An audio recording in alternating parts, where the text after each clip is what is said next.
2023년이 시작되면서 우리에게 필요한 신앙의 자세에 대해서 우리는 고민을 하게 됩니다. 지난 오후 예배 때 하나님께서 여러분에게 무엇을 원하실까요? 라는 제목으로 우리가 함께 말씀을 나누면서 하나님이 정말 우리의 삶 가운데 어떠한 것을 원하시는지, 진짜 우리의 삶을 어떻게 살아야 되는지에 대해서 우리 함께 나누어 보았습니다. 그리고 오늘은 우리가 하나님의 그 소유된 우리가 어떤 것을 잊지 말고 또 어떠한 자세로 살아가야 할 것인가에 대해서 오늘 본문 알려주고 있는데, 이것에 대해서 오늘 한번 알아보고자 합니다. 하나님께서는 우리에게 구원을 허락해 주셨고 또한 그의 자녀로 삼아 주심으로 이 땅에 하나님 나라가 완성되기까지 우리가 잊지 말아야 할 것이 있고 또 어떻게 살아갈 것에 대해서 오늘 본문을 통해서 우리는 발견할 수 있습니다.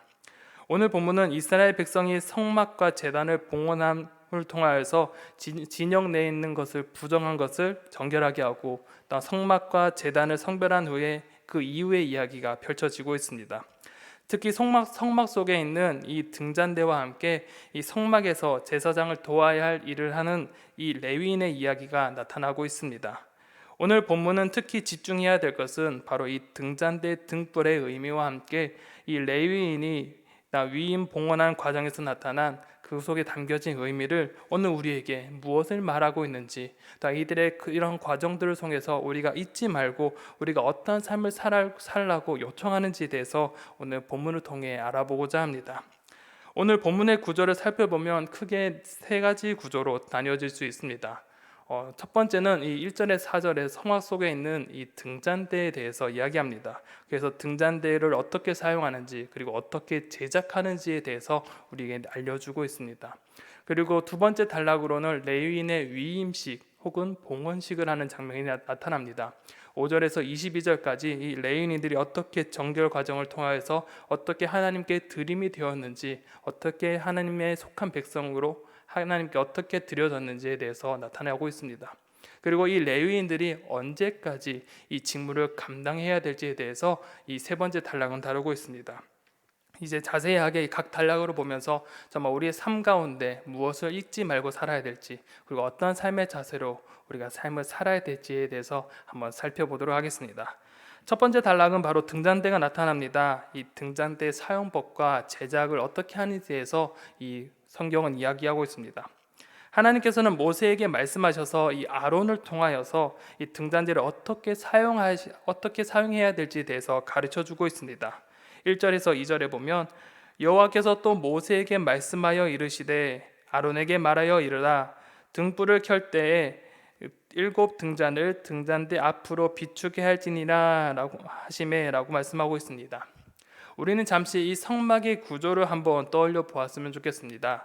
이 성막의 구조를 보면 특히 성막 안, 이 지성소라고 불리는 부분에 입구를 기준으로 왼쪽에 보면 이 등잔대가 있습니다. 그리고 이 우측을 보면 진설병이 놓여져 있는 이 상이 위치해 있습니다. 그런데 하나님께서는 이 아론이 등잔에 그 등불을 켤 때 이 7개의 등잔이 이 등잔대 앞쪽을 향하여서 비출 수 있도록 밝히라라고 말씀하고 있습니다. 즉, 이 등잔대를 향하는 방향이 바로 등잔대 맞은편에 있는 진설병 상을 향하여 비추게 하라고 하나님께서는 이 아론에게, 모세에게 명령하십니다. 이 속에는 하나님의 깊은 뜻이 담겨져 있고 하나의 상징이 담겨져 있습니다. 이 진설병상에 올려져 있는 이 진설병은 모두 12개의 떡이 올려져 있는데 이 12개의 떡은 바로 이스라엘 백성의 이 지파들을 의미합니다. 결국 이 등잔대의 빛이 12지파를 상징하는 떡을 향한다는 것은 바로 빛 대신 하나님께서 이 어둠 가운데 있는 이스라엘 백성을 하여서 빛을 비추어 주신다는 의미를 담고 있습니다. 하나님께서 은혜와 복을 그들 가운데 베풀어 주시고 언제나 그들을 빛 가운데 비춰 주시고 은혜를 베풀어 주시며 그들과 함께 한다는 사실을 이 등잔대를 통해 보여주시는 것입니다. 그래서 아론은 이 등잔대를 불을 켤 때마다 비록 이 땅이 어두운 세상이고 황량한 광야 가운데 있지만 하나님께서 이스라엘 가운데 함께하고 계심을 기억하게 하고 잊지 않게 하셨다는 것입니다. 이것은 오늘을 살아가는 우리에게도 큰 의미가 되어집니다. 어둠 속에 살아가는 우리를 위해 빛 대신 예수님께서 이 땅 가운데 오셨습니다. 그리고 임마누엘의 그 하나님이 우리와 함께 계심을 우리 가운데 보여주셨고, 또한 성령 하나님을 통하여서 언제나 우리를 보호하여 주시고 지키시고 은혜 내려주심을 우리를 알게 하셨습니다. 그렇게 오늘을 살아가는 우리 또한 이 빛을 받음을 통하여서, 이 빛을 느낌을 통하여서 우리와 언제나 함께 하시는 하나님, 우리 가운데 언제나 은혜 주시고 우리 가운데 함께 하시는 그 하나님을 기억할 수 있어야 되는 것입니다. 이러한 의미를 가지고 하나님은 말씀하셨고, 이 3절에서 아론은 모세를 통해 전달받은 이 하나님 말씀에 대해서 순종하며 이 아론은 그대로 시행을 하게 됩니다. 이후에 성경은 한 발 더 나아가서 이 등잔대가 어떻게 만들어졌는지 부가적으로 설명을 하는데, 이 4절에 보면 이 등잔대의 제작법은 이러하니 곧 금을 쳐서 만든 것인데 밑판에는 그 꽃까지 쳐서 만든 것이라. 모세가 여호와께서 자기에게 보이신 양식을 따라 이 등잔대를 만들었더라 라고 기록하고 있습니다. 등잔대는 다른 기구와 조금 다르게 제작되었습니다. 다른 기구는 보통 조각목에 이 금박을 씌워서 만들었다면, 이 등잔대는 이들과 다르게 온전히 금으로 만들어진 기구 중에 하나입니다. 더 중요한 것은 이 하나님께서 말씀하신 거 보여주신 그대로 이 등잔대를 만들었다는 사실입니다. 모세와 아론 그리고 백성들은 하나님께서 말씀하신 대로 순종하고 충성하였습니다. 이를 통해 성경은 우리에게 하나님 말씀대로 순종하며 충성하고 살고 있느냐라고 우리 가운데 반문하며 질문해 오고 있습니다. 모세가 하나님의 말씀을 그대로 전달하고 그 말씀에 따라 시행하고, 아론 또한 모세에게 전달받는 그 하나님의 말씀에 대해서 온전히 순종하는 모습을 우리 가운데 보여주고 있습니다. 이를 통해서 우리의 삶 또한 우리가 받은 그 하나님의 말씀에 대해서 정말 순종하고 살아가고 있는지, 혹은 우리의 입맛대로 순종할 것인지 불순종할 것인지 우리의 입맛대로 선택하는 우리의 모습이 아닌지 우리 가운데 말씀하여 주고 있습니다. 그렇기에 이 등잔대를 통하여서 하나님의 은혜를 볼 수 있고, 또 이것을 만들어 시행하고 그 하는 모세와 아론의 모습을 통해서 우리 또한 지금 우리 하나님의 말씀에 정말 온전히 순종하고 있는지 우리의 삶을 되돌아보아야 됩니다. 두 번째 단락은 이제 이 성막에서 이제 레위인으로 이제 시선이 향하게 됩니다. 오늘 말씀 두 번째 단락은 레위인의 위임식이 나옵니다. 바로 이 레위인을 하나님께 봉헌하는 예식이 우리 가운데 앞에 놓여져 있습니다. 하나님께서는 하나님의 임재의 상징인 이 성막에서 일할 사람을 선택하셨습니다. 그 첫 번째 택한 사람은 바로 제사장입니다. 그런데 이 제사장을 레위 지파 중에서도 독특하게 아론과 아론의 직계 자손만을 선택하셨습니다. 그리고 두 번째 선택한 사람이 있습니다. 하나님께 제사를 드리는 제사장을 이 레위 지파 중 아론의 직계 자손을 선택했다면, 이 사람들을 도와서 함께 봉사할 사람들을 선택했는데 바로 이 레위 지파를 하나님께서 선택하셨다는 사실입니다. 이것은 누가 되고 싶다고 되는 것이 아니고 누가 하고 싶다고 자원해서 되는 것이 아닙니다. 이것은 하나님께서 전적으로 선택하신 하나님의 주권이자 하나님의 선택이었습니다. 하나님은 레위인을 선택하셨고 그들로 하여금 성막에서 봉사하는 자로 온 그들의 지파를 삼아 주셨습니다. 그런데 이렇게 선택하고 하나님의 성막에서 일을 해야 되는데, 이 레위 지파에게 한 가지 흠결이 있습니다. 한 가지 걸림돌이 있습니다. 바로 거룩의 문제입니다. 하나님은 거룩하시기에 하나님이 일을 함께하는 이들 또한 거룩해져야 되는데, 인간인 이 사람들은 거룩하지 않다는 것입니다. 죄로 인하여서 더럽혀진 이 하나님과 격리된 떨어져 있는 그런 존재라는 사실입니다. 그렇기에 하나님에서 전에서 일하는 사람들은 이 거룩의 문제를 해결할 수밖에 없었습니다. 그렇기에 하나님은 이 레위 지파를 선택하시고 이 거룩의 문제를 해결하기 위하여서 이들을 정결하게 하는 예식을 거행하십니다. 5절에서 7절에 보면 여호와께서 모세에게 말씀하여 이르시되 이스라엘 자손 중에서 레위인을 데려다가 정결하게 하라. 너는 이같이 하여 그들을 정결하게 하되 곧 속죄의 물을 그들에게 뿌리고 그들에게 그들의 전신의 삭도를 밀게 하고 그 의복을 빨게 하여 몸을 정결하게 하고 라고 기록하고 있습니다.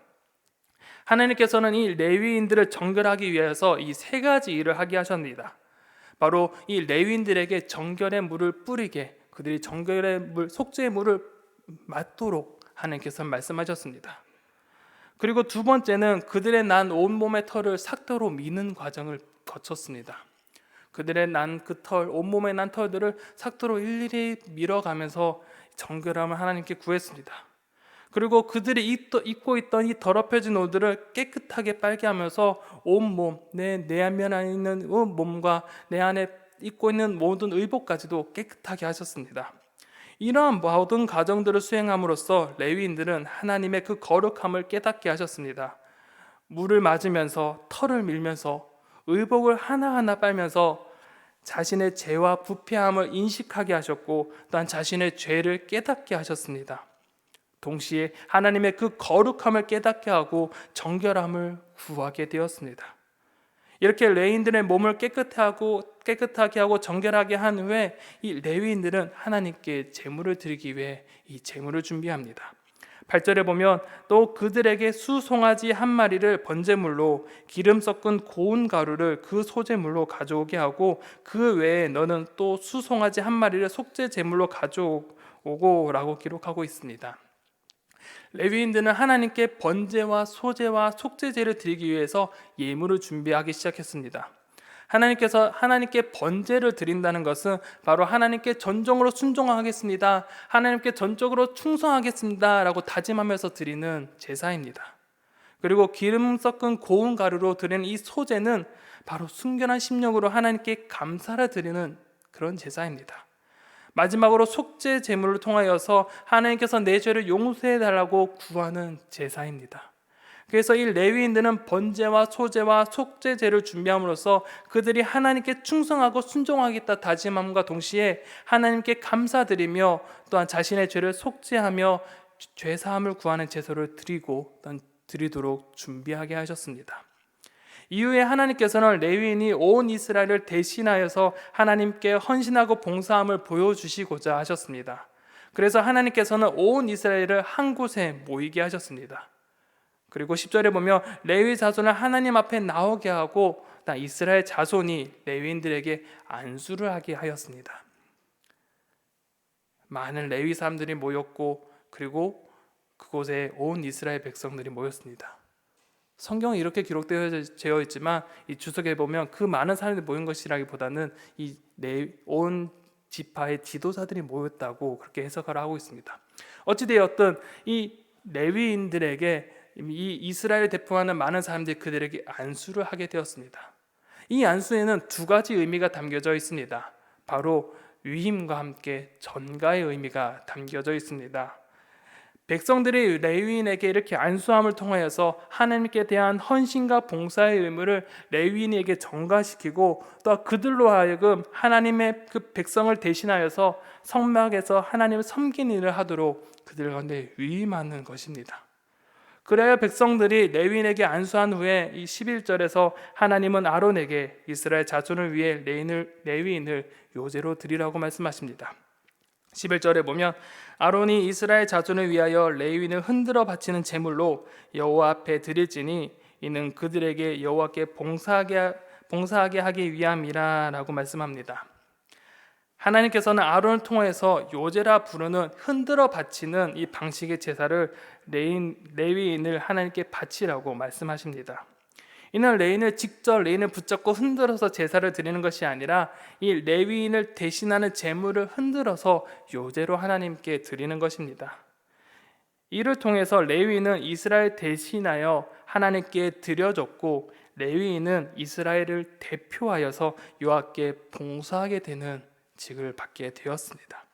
그래서 12절 13절에 보면 레위인으로 수송아지의 머리에 안수하게 하고 내가 그 하나는 속죄 제물로 하나는 번제물로 여호와께 드려 레위인을 속죄하고 레위인을 아론과 그의 아들들 앞에서 세워 여호와께 요제로 드릴지니라 라고 말씀합니다. 마지막으로 레위인은 이 수송아지의 안수함으로써 속죄제를 드렸고 또한 번제로 하나님께 드렸습니다. 이외 레위인은 아론과 아론의 아들들 앞에 세워 요제를 드렸습니다. 참고로 이 11절과 이 13절에 요제가 드린다고 이 두 번이 반복되어졌는데 실제로 두 번 요제를 드린 것이 아니라 이 요제를 드렸다고 강조하기 위해서 두 번이 적혀진 것입니다.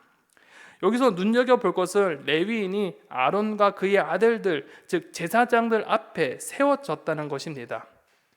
하나님 앞에 선다는 것은 보통 하나님께 헌신과 충성을 표하는 것과 동일하게 이 제사장 앞에 섰다는 것은 이와 비슷한 의미를 가지고 있습니다. 레위인들이 이 제사장 앞에 섰다는 것은 바로 하나님을 섬기는 일환으로 제사장들에게 헌신과 충성의 마음을 갖게 하는 그 의미가 담겨져 있는 것입니다.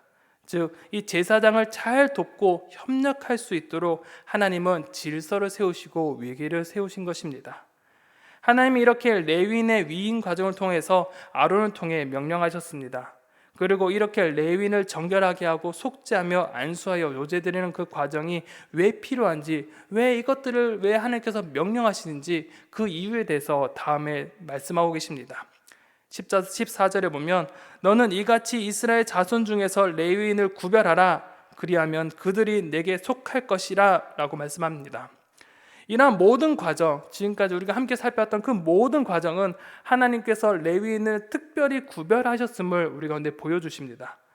하나님의 일을 감당하기 위해서, 그리고 하나님의 소유가 되기 위해서 분명히 그들의 죄와 구별되는 삶을 살아야 됩니다. 하나님은 거룩하시기에 그들 또한 거룩해야 했기에 하나님은 이들에게 정결하게 하셨습니다. 그리하여 15절과 같이 이 모든 과정 이후에 회막에 들어가 봉사를 시작하게 된 것입니다. 그리고 여기서 왜 하나님은 온 이스라엘을 대표해서 레위인을 택하셨는지 그 뜻을 밝히 보여주십니다.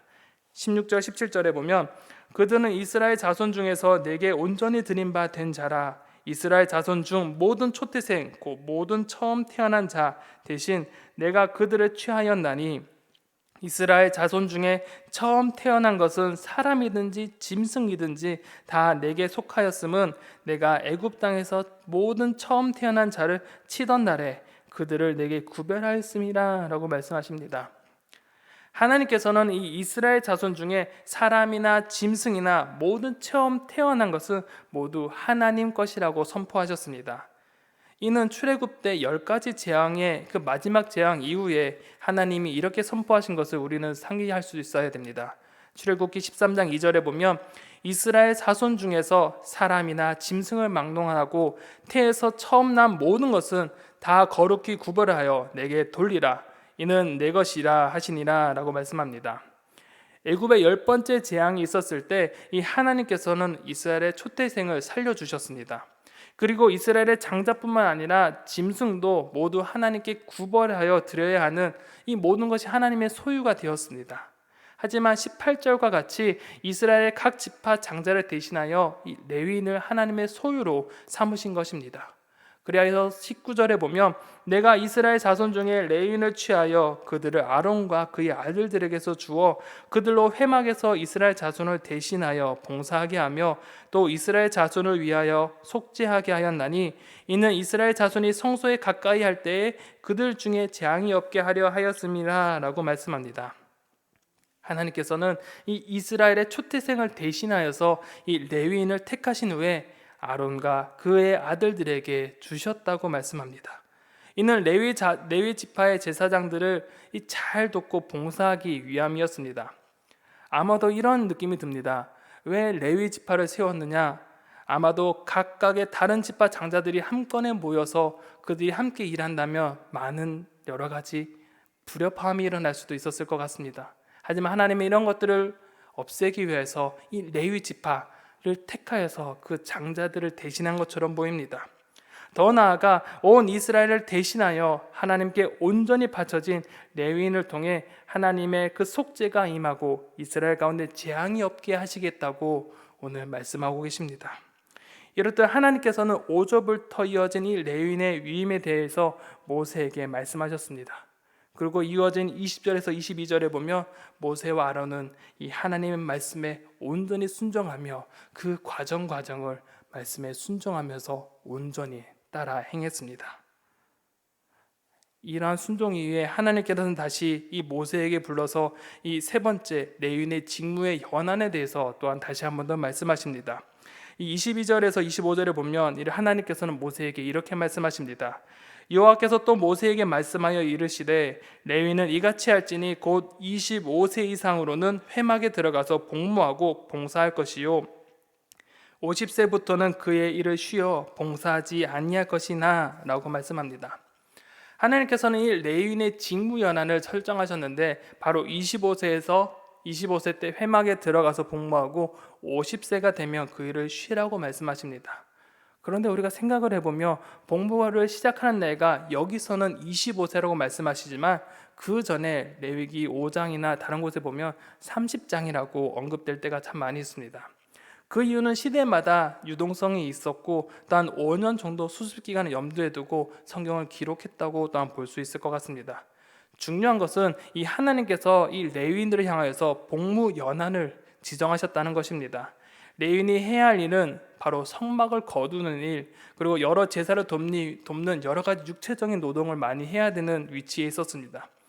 그렇기에 그들에게 이렇게 복무 연한을 둔 것은 그들이 해야 할 일, 이런 육체적인 모든 어려움들이 있었기에 나이에 50세란 제한을 두신 것 같습니다. 다만 이 50세가 지났다고 모든 일이 이제 끝났다는 것은 아닙니다. 26절에 보면 그의 형제와 함께 회막에서 돕는 직무를 지킬 것이요 일하지 아니할 것이라 너는 레위인의 직무에 대하여 이같이 할지니라 라고 말씀하십니다. 하나님께서는 이 복무 기한을 정함으로써 레위인을 보호하신 것입니다. 너무나 젊어서 형기가 왕성하여서 일을 그르치거나 혹은 반대로 기력이 쇠하여서 일을 못하는 것을 방지하셨던 것입니다. 더 나아가 50세 이후에 힘든 봉사에서는 제외되었지만 여전히 이 레위인을 함께 도와주며 조언하면서 그들을 섬길 수 있게 하심으로써 레위인의 평생에 합력하여 하나님의 일을 할 수 있도록 그들에게 배려해 주시고 그들의 직무를 조정하셨고 그들에게 업무들을 내려놓게 하셨습니다.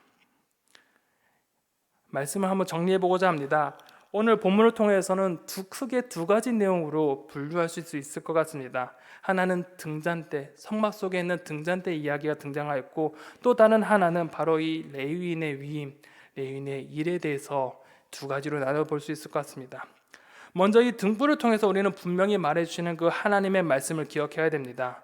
이 등불을 통하여서 분명 하나님께서 우리에게 하나님은 어떠한 분이신가에 대해서 분명하게 말씀하고 계십니다. 등불이 진설병을 향해서 비침을 통해서 하나님이 어떠한 존재이신가를 우리에게 말씀하여 주십니다. 하나님을 믿는 믿음의 사람에게 하나님은 그 빛을 비춰주시고 더 나아가 우리를 보호하시고 지키시고 은혜 주시는 분임을 우리에게 알려주십니다. 하나님께서는 빛 대신 또한 예수님을 우리 가운데 보내주셨고 임마누엘 그 하나님께서 우리와 함께 하신다고 말씀하고 계셨습니다. 그리고 예수님을 통하여서 우리는 구원을 얻게 되었고 그분의 자녀가 되었고 그의 소유가 되었습니다. 그렇게 우리에게는 하나님의 그 소유가 된 우리는 하나님의 은혜 안에 거하게 되었고 또한 하나님의 보호하심 아래 살아갈 수 있게 되었습니다. 그렇게 우리는 우리의 삶을 살아갈 때 하나님께서 우리 가운데 늘 함께 계신다는 것을 잊지 않으셔야 합니다. 아론이 등잔에 그 등불을 켬으로 인하여서 그 빛이 이스라엘 향하여서 비춰진 것처럼 우리 또한 우리 삶 속에서 비춰진 그 빛을 통하여서 또 우리 가운데 빛 가운데 오신 그 예수님을 우리가 생각함으로 우리 가운데 함께 하시는 그 예수님을 우리 가운데 계시는 그 하나님을 잊지 아니하고 살아가야 됩니다. 또한 두 번째는 하나님께서 레위인의 택하심으로 그들을 정결하게 하신 사건입니다. 이스라엘을 대표하여서 이 레위인을 하나님께서는 성막에 봉사할 사람으로 선택하셨습니다. 하나님의 선택을 받았다는 것은 결국 그들은 하나님의 소유가 되었다는 사실입니다. 하나님의 소유가 된 이 레위인은 봉사 전에 해야 될 것은 바로 정결한 예식을 거쳐야 되는 것입니다. 하나님께서 거룩하시니 그 소유된 레위인들 또한 거룩해야 합니다. 그렇게 이미 죄로 더럽혀진 삶에서 정결이 필요했고 죄와 단절이 필요했습니다. 하나님 그들에게 정결할 것을 요구하셨고 속죄함을 통해 하나님의 사역에 동참할 수 있게 하셨습니다. 이것은 오늘날 우리에게 동일하게 적용됩니다. 우리는 하나님께 택하신 백성이자 하나님의 소유된 백성입니다. 즉 우리의 삶은 하나님의 나라를 위한 삶으로 헌신되어져야 합니다. 이러한 삶에 필요한 것이 바로 거룩함입니다. 하나님은 거룩하시니 우리 또한 그의 삶이 거룩한 삶을 살아야 합니다. 그런데 이 거룩한 삶은 우리의 힘으로는 도저히 해낼 수 없는 삶의 모습입니다. 그렇기에 우리는 한 가지를 더 붙잡아야 됩니다.